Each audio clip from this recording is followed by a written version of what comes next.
Le tifina est l'écriture utilisée par les Berbères pour écrire leur langue, le tamazight. Elle est dérivée des écritures originelles des langues berbères, le libyque initialement désigné sous le terme de numidique, tombé en désuétude pour les langues berbères du nord dès l'Antiquité, probablement par le biais du tifina ancien du Sahara, dont il garde les caractéristiques morphosyntaxiques.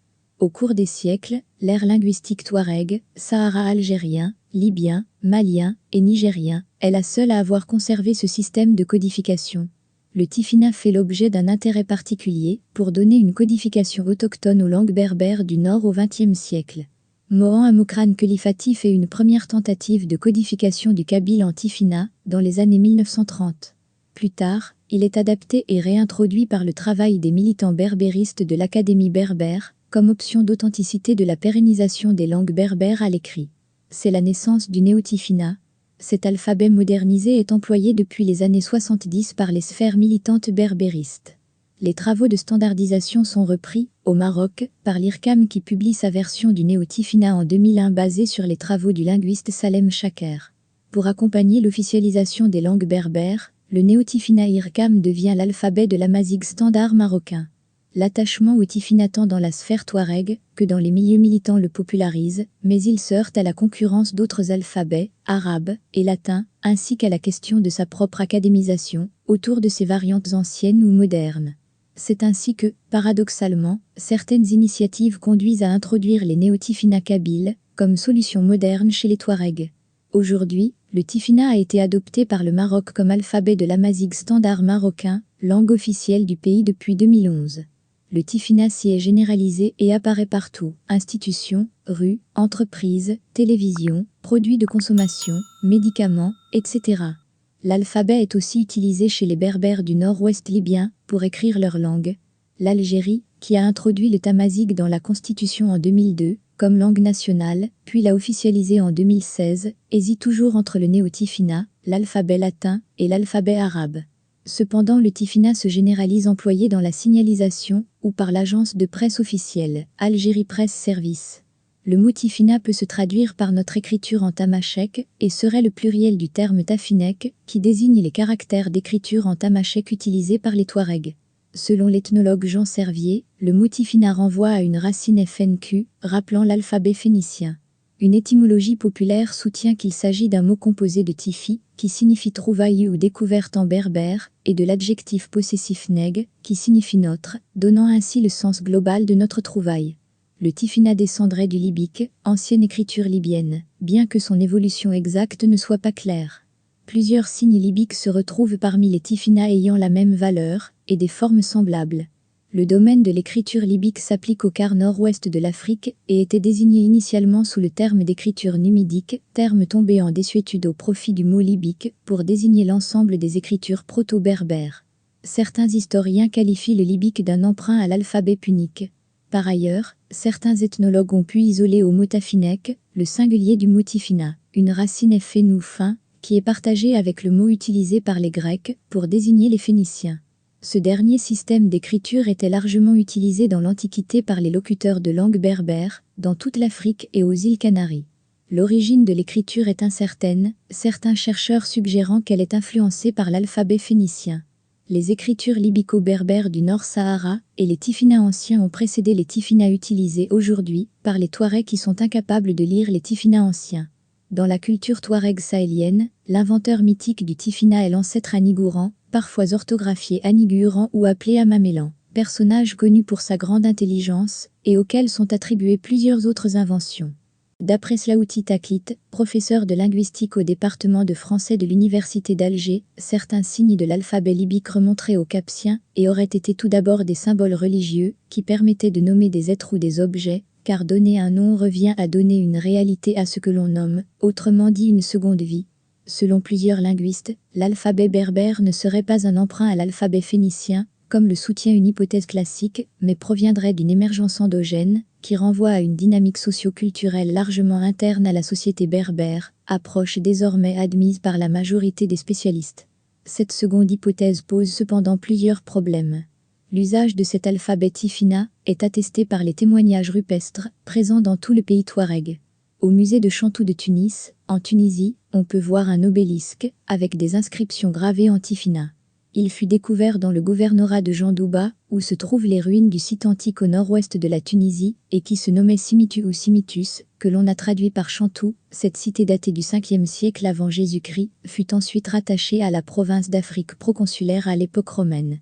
Le Tifinagh ancien contient des signes supplémentaires, comme le trait vertical, pour noter la voyelle finale. Les modalités du passage entre le libyque et le Tifinagh ancien sont inconnues. On ne sait pas si cet alphabet était contemporain des formes libyques, ni même s'il est comparable à la forme occidentale ou orientale du libyque. La période d'utilisation de cet alphabet, si elle n'est pas établie avec précision, est largement antérieure aux conquêtes musulmanes. La valeur des signes nous est transmise par le missionnaire Charles de Foucault. Le Tifinagh traditionnel des Touaregs garde les caractéristiques morphosyntaxiques du Tifinagh ancien. Il existe au sein du Tifinagh traditionnel utilisé par les Touaregs quelques divergences des valeurs des signes qui correspondent aux variations dialectales touareg. Si d'une région à une autre, la forme et le nombre des signes peuvent changer, les textes restent en général mutuellement intelligibles, car la plupart des différences graphiques suivent la logique des variations phonétiques dialectales. Les linguistes distinguent quelques sous-variantes de cet alphabet, celui de l'Ahagar en Algérie, de Ga au Libye, de l'Aïr au Niger, de l'Azawag au Niger et Mali, de l'Adgag au Mali. En dehors de ces zones touareg, tout usage des alphabets de la famille des alphabets libyco-berbères ou Tifinagh ont disparu en Afrique du Nord, à la faveur de l'introduction des alphabets latins ou arabes. À part quelques rares utilisations pour la notation de textes longs, les Tifinagh traditionnels ont souvent été utilisés pour des inscriptions sur des objets, bijoux, armes, tapis, etc., pour des déclarations amoureuses et pour des épitaphes. Toute transcription commence par la formule Awane Kinan, c'est-à-dire c'est moi qui ai dit. Depuis peu, les Tifinagh sont utilisés comme support pédagogique pour la campagne contre l'analphabétisme. Il n'y a pas d'ordre pour énoncer les lettres de l'alphabet. Mais une formule mnémotechnique, citée par Foucault en 1920, contient toutes les lettres ou presque. Il existe une écriture cursive Tifinagh, de laquelle dérive une calligraphie proposée par Awa, poète et artiste touareg du Niger. Plus tard, d'autres artistes proposent des calligraphies comme Moulid Nidoué Saddam, un calligraphe marocain. Un projet d'écriture cursive pour le Tifinagh, intitulé Tira, a été initié par le graphiste Mahamouddine, à l'École supérieure des arts visuels de Marrakech en octobre 2017.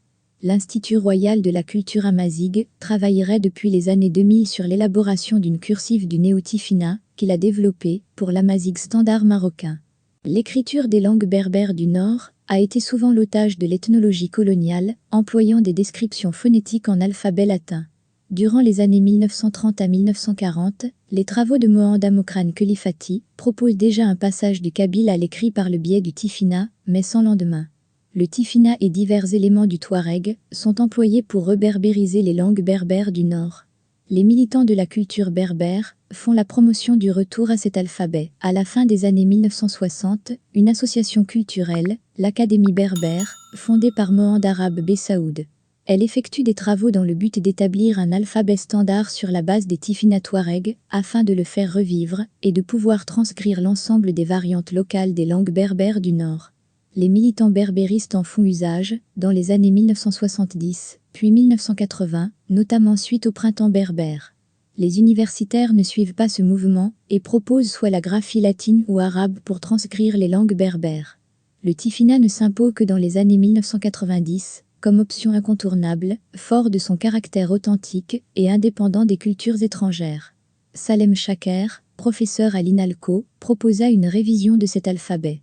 D'autres systèmes issus des Tifinagh des militants de l'Académie berbère ont été proposés par l'association Afous des Fous à Roubaix, la revue Tifinagh, Maroc, par le logiciel d'Arabia War Benelux et l'IRCAM, et sont relativement similaires. En dehors de l'ère linguistique touareg, le Tifinagh est introduit dans la sphère publique lors du printemps berbère, par le phénomène du barbouillage des panneaux. Les indications en arabe sont remplacées par des indications en Tifinagh, et l'association Afous des Fous propose la première version du Tifinagh informatisé. La création du HCA, Haut Commissariat à l'Amazigité, algérien en 1994, ne permet pas de départir la question de la graphie, Tifinagh, latine ou arabe, même si elle prétend en faire la promotion. L'institutionnalisation du Tifinagh connaît un essor avec l'officialisation, au Maroc, de la langue berbère et sa transcription en tifinagh et la normativité introduite par l'IRCAM, Institut royal de la culture amazigh, qui édite sa norme en 2001 en se basant sur l'alphabet proposé par l'universitaire kabyle Salem Chaker. En Algérie, l'usage du tifinagh fait son chemin. L'agence de presse officielle possède une version de sa page en tifinagh, avec des publications en général dans la variante kabyle, et le Touareg emploie quasi exclusivement les tifinaghs ancestraux, alors que le kabyle est partagé entre tifinagh et latin, bien que les panneaux emploient quasi exclusivement le tifinagh, sans doute pour sa portée symbolique.